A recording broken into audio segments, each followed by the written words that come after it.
नमस्कार दोस्तों, आपका स्वागत है हमारे YouTube चैनल दिव्य ज्ञान पर। आज की वीडियो में हम गरुड़ पुराण के अध्याय 3 के बारे में जानेंगे, जिसमें दाह संस्कार की विधि का संपूर्ण वर्णन देखने को मिलता है। तो शुरू करते हैं आज की इस दिलचस्प वीडियो को। अध्याय 3 गरुड़ पुराण दाह संस्कार। पुत्र और पौत्र यदि विधि पूर्वक अंतिम संस्कार करते हैं तो वह पुश्तैनी कर्ज से मुक्त हो जाते हैं। दाह संस्कार के अंतर्गत 6 पिंड देने की विधि है।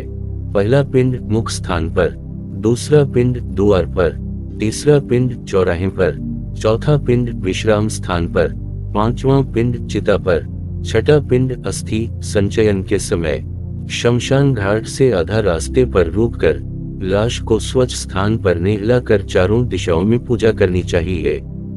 तब इसे शमशान भूमि पर सर उत्तर दिशा में करके लेटाना चाहिए। जलने वाली जगह को साफ करके गोबर का लेप करें। इस स्थान पर पहले कोई लाश न जली हो। कुछ मिट्टी बटोर कर उसकी मूर्ति बनाकर पानी से छिपकर पूजा करके अग्नि की स्थापना करें।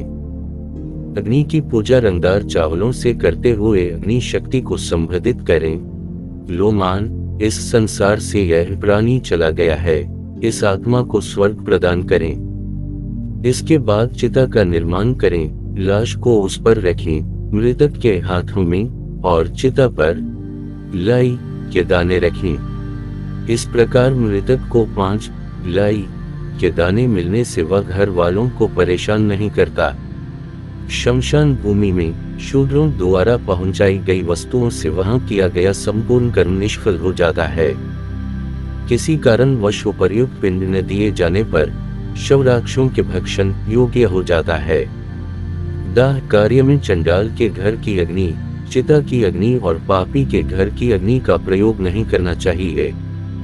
जब चिता में शव का आधा शरीर जल जाए, उसकी खोपड़ी को किसी लकड़ी के डंडे से भंग करके तिल मिश्रित की अर्पित करे। पुत्र को इस समय भावुक होकर रोना चाहिए ताकि वह सदा प्रसन्न रहे।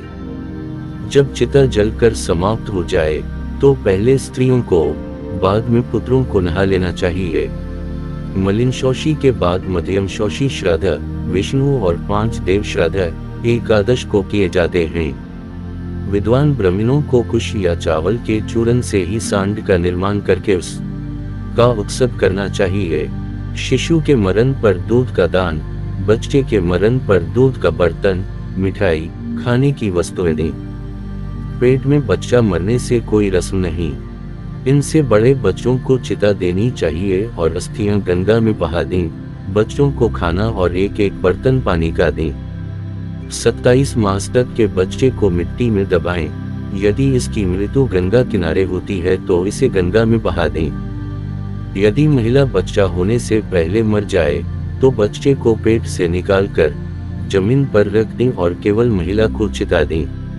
किसी अज्ञात जगह पर होने से और शरीर न मिलने पर जिस दिन यह खबर मिले, दरभा घास की प्रतिमा बनाकर उसको जलाएं।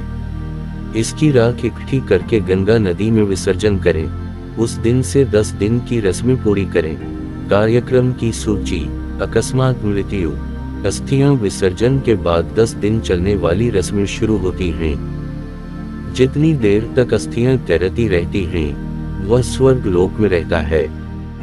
जिनकी अस्थियां पानी में 10 दिन के अंदर डूब जाती हैं, वह आत्मा ब्रह्म लोक से वापस नहीं आती। अस्थियों को कई बार दूध और पानी से छिड़ककर, संदल आदि से लेपकर पूजा करें। पत्ते के डिब्बे में रखकर अपने माथा और हृदय से छूकर गंगा नदी के बीच में छोड़ें। एक लाई इस पर रखकर जलने के समय जो पीड़ा हुई उसे दूर करती है। बर्तन को किसी वाटर टैंक के पास ले जाएं। 15 कदम उत्तर दिशा की ओर चलकर जमीन में एक गड्ढा बनाकर अस्थियों वाला बर्तन उसमें रखें। मृतक के लिए उबला हुआ चावल के साथ दही, घी, पानी और मिठाई अर्पण करें।